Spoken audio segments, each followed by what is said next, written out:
And welcome in everybody to Fryman here, King Pepe the Second. Currently in the new costume form PNG here with Granhildr in celebration for the Halloween events. Now I'm gonna make this video very quick because I think a lot of my videos were, a little bit long. I'm gonna try not to make them too long. So without further ado, let's hop into it. Like and comment down below if you enjoy the video. If you have anything to say about, the new events, the new Granhildr. What are your thoughts on her? What about the rerun on Angelica as Neon Savior? Do you think she's still useful? Do you think she's still, strong in the game? What are your thoughts on it? I like to hear them. But let's get to it. Okay, so here we have, and obviously, yes, she is very beautiful, and we haven't seen her for quite some time in a new costume. So I was very excited when they announced her on the live stream, right? Okay, so looking at her skills here, right? Okay, I'm gonna read it, and then we're gonna talk a little bit about it. Okay. So +0, right? So you roll for her. You usually always go for a copy of them. It's like 90% of these characters. I'll always say it. You always want one copy of them at least because it drops their SP cost down by 1. That's very important, especially when you're in like combat, okay, with like bosses and stuff like that. Usually, like I said, 90% of them are like that in the game. It's very rare you ever get, you know, a costume that requires you to go like +3 or +4 for them to actually reduce their SP number. But anyway, so at +0, she attacks the enemy 8 times. She deals physical damage equal to 6% of your max HP per hit. Simultaneously deals physical damage equal to 7% of your energy guard. Okay, so if we look at this, so when I was reading this, I was kind of gathering this in my head before making this video, right?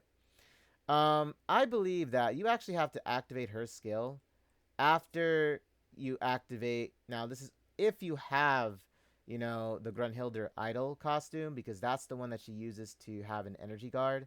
And I'll even explain it too. But yeah, I think that's how this works because you don't just. I mean, you can use her attack right then and there, but I mean, you deal extra damage when you have the energy guard up, right? So, in case you're wondering, oh, do I need to have Grunhilder's idol? Not necessarily. You don't have to. In all honesty, she has a lot of HP as it is, right? So, this being said, just she scales off of HP. I find it. I don't really work on anything else with her, to be honest. She's basically one of those tanks in the game, like a really full on tank, especially if you unlock her Valkyrie costume, right? And with the addition of this one, she I'm assuming is gonna have more HP added to her as well. But yeah, so if we look at her at +1, the SP cost goes down by 1 point. Her cooldown time isn't actually bad in comparison to the other two that she has, her other two costumes. So that's actually really good. Um, Now, if we go and let's just say, for the sake of this, at +5, um, so she's still attacking 8 times. She's still dealing physical damage equal to 6% of her HP here. I don't know what just happened to my PC. That was weird. But um but yeah, so it actually stays the same. You see this? It says it stays the same at 6%. But then when you get to the barrier, right? Or the energy guard, deal physical damage equal to so and so percentage of your energy guard. So the energy guard is really the only thing that goes up here, right? So at +5, it goes up by 11%. Um, Skill tree, her SP is again reduced by 1 point. So altogether, it would be 4 SP points instead of 5. So that's actually really good. Okay.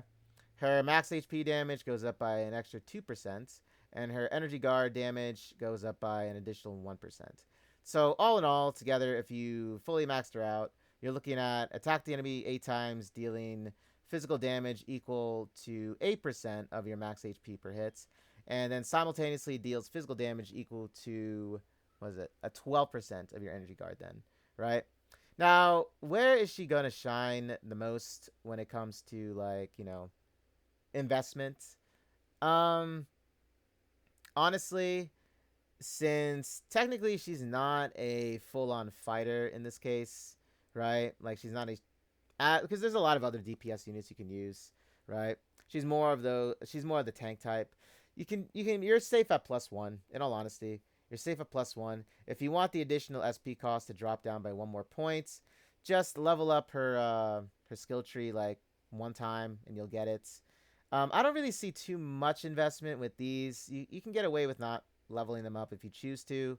But if you really want the extra hit damage, then go for it. But I would just concentrate on the SP if anything. Okay, it gives you like 4 for casting it, and then obviously the cooldown turn is 3, which is really nice, like I said. So yeah, +1 is your safest bet. And looking back on the energy guard thing, okay, so if we go and let's just say you do have idle Granhildr, this is her. This is who she looks like, right? So if we go down, now I have her at +1, mind you.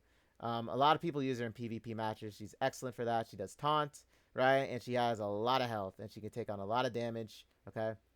Um, so this is the energy guard, basically, right?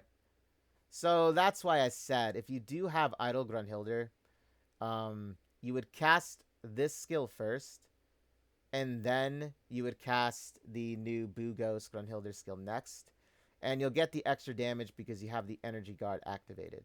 Make sense? That's why I was saying that. And again, if you do not have her, you don't have to worry about that. I mean, in time, even if you want to go and pick her from the 12th pick and, you know, you put her on the list for that, I'm sure you'll get her. Okay? But yeah, so is she worth the full-on investment? I'd say +1 for Boo Ghost Granhildr. Don't have to go all out for her. Okay? So that's all I really have to say about Granhildr's build. And again, I'm happy that she got a new costume because it's been a while since we've seen a new costume. Okay, so now if we look at her her weapon or her shield, her exclusive gear, sorry. Okay, so again, this is totally up to you. I wouldn't say it is like something you have to go for, but if you do have it, it adds an extra 54% of HP, which honestly, I mean, her HP is out the wazoo, man. What can I say? She has a lot of it. Okay, so if you want to get that extra HP percentage, right, onto your, you know, your flat stats, go for it. But it's not something that I would, you know, roll for. Save your tickets, your gems. Okay, we got that 2.5 anniversary coming, you know, coming very, very soon in December. So I would save it. Just go for her. +1 her. You're done. There you go. Now, if we go and we take a look at the rerun for Neon Savior Angelica, okay, so out of all the costumes, in my opinion, I still believe the Fallen Neon, I mean, not Neon, the Fallen Angelica costume, which is basically the one that looks like Saber from Fate. I'm sorry, but it always reminds me of Fate, right? Her costume, but she looks like a badass in it. In case you guys don't know what it looks like or have heard of it, any new players out there, this is, let me see. Let me go to, my gosh, go back here. Sorry about that. This is her right here. Okay. That's what I said. Like, this is her. I still think that this is her best one in my opinion, but let's talk about Neon Angelica first. Okay. It's not that she's bad. It's just that I don't really hear a lot, or I don't even use her that much. I really only use her, if anything, in the Tower of Salvation, just because, you know, you get the artifact buffs and everything, and she works very well with her other costumes. Then, but yeah, so this is her. Obviously, killer design. Out of all the designs with the costume wise, hers by far for me is still like very unique in a good way, because she's the only one that has like body art on her that glows in the dark, right? So that's why I always say like she is a very unique design and I love her a lot. But let's look at her skills then. Okay, so if we go and talk at her +0, okay? She applies a 75% barrier to herself for 2 turns. She deals magic to the enemy equal to 5% of their HP. Okay, remember that. Of their HP, of the enemy's HP. She applies Rot to the enemy for 8 turns, dealing magic damage equal to 14% of their max HP. This can increase to a maximum of 3 stacks. Okay, so I know. The one DOT that is only exclusive to Angelica is Rot. I know. It's the only one in the game, guys. Very unique one.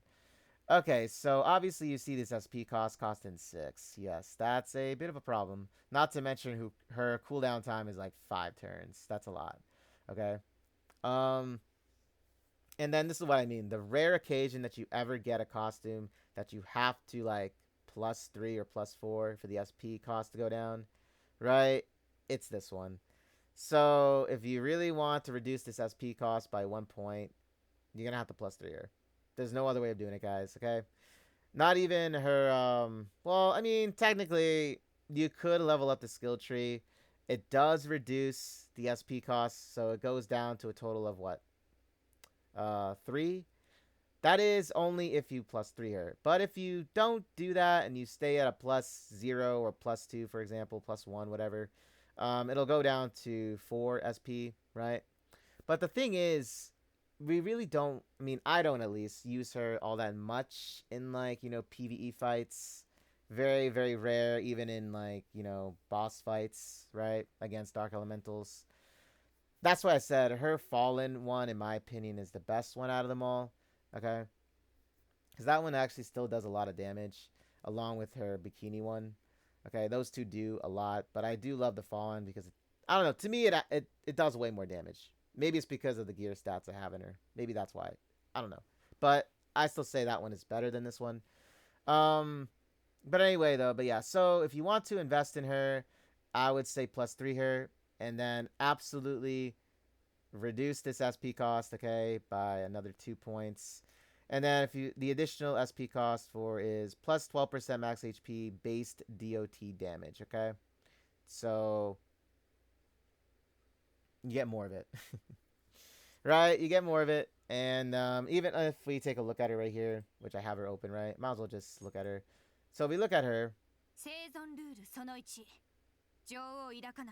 you see what I said about her unique, look in the game? That's what I meant by that. So we look at Angelica here. So I obviously don't have her to where I feel comfortable in using her in a lot of combat situations, but this is what she would look like at +5. So apply 75% barrier to yourself for 2 turns. Deal magic damage to the enemy equal to 5% of their max HP. Applies rot to the enemy for 8 turns. Dealing magic damage equal to 37% of their current HP. This can increase to a maximum of 3 stacks. So yes, you see the SP cost is 3. However, the cooldown time is 5 turns, which is technically a lot. But nonetheless, if you do have her, let's just say at +3, you should be golden. You really shouldn't have to go all out for her at +3. But yeah, I mean, up to you guys what you want to do with that. But I would say that skill tree is actually an investment I would suggest doing, because that SP cost needs to go down. But there she is. That's Angelica. That's her rerun. Not to mention, she is getting her Fated Guest encounter in this next update. So if you want the Fated Guessing interaction scene and everything, which they did say was supposed to be spicy, right? Just unlock her one time or get her in the Powder of Hope shop and you'll have it. And if we look at her evil sword, Jormoon, that's how you pronounce that name. Not sure. But it's a badass looking sword. What can I say? It adds an extra crit damage of 90%. It's a lot. Yes, it is. That's why I say, you get that extra crit damage percentage for her. She'll actually do a lot of damage against anything. But you have to build her correctly with that. She really only relies, I would say, on crit damage alone. I mean, a lot of her magic is based off of the enemy's HP. So that's what I mean by that. I would just put crit damage percentage in her. But yeah, so there you have it. I hope that explained everything for you guys. Is it necessary to go for the sword to get that extra 90%? Totally up to you. I mean, you don't have to go for it. That's more of a if you want to sort of thing. You can clearly craft a gear like UR gear, and she'll still do a lot of damage. But like I said, she has to have her other costumes to really make up for, the Neon Savior Angelica one. But up to you guys. That's my opinion about it. Maybe you guys feel differently about it. But yeah, she'll be in the Powder Hope shop after the maintenance is over on November 5th. Same with Granhildr's Boo Ghost. She'll be in the Powder Hope shop. Okay? So with that being said, hope this video covered it. Hope it helped you guys out, newer players. I hope you guys are looking into saving up either for the, 2.5 anniversary, or, you want to go for them now. Go for it. I know Sonia is going to be now in the, not Sonia, sorry. Darian is going to be in the Powder of Hope shop very, very soon. Okay, so that's what I'm going to be doing. I'm going to be +5 in her that way. So let's get ready for it. Good luck. Happy pulling. And I'll see you all in the next video. So most likely in November. So until then, catch you later. Well, actually, wait a minute. My next video is actually going to be me pulling from Granhildr and what's it called? Displaying her, basically. So yeah, I'm going to be testing her out. But yeah, until then, catch you in the next. Stay classy, guys.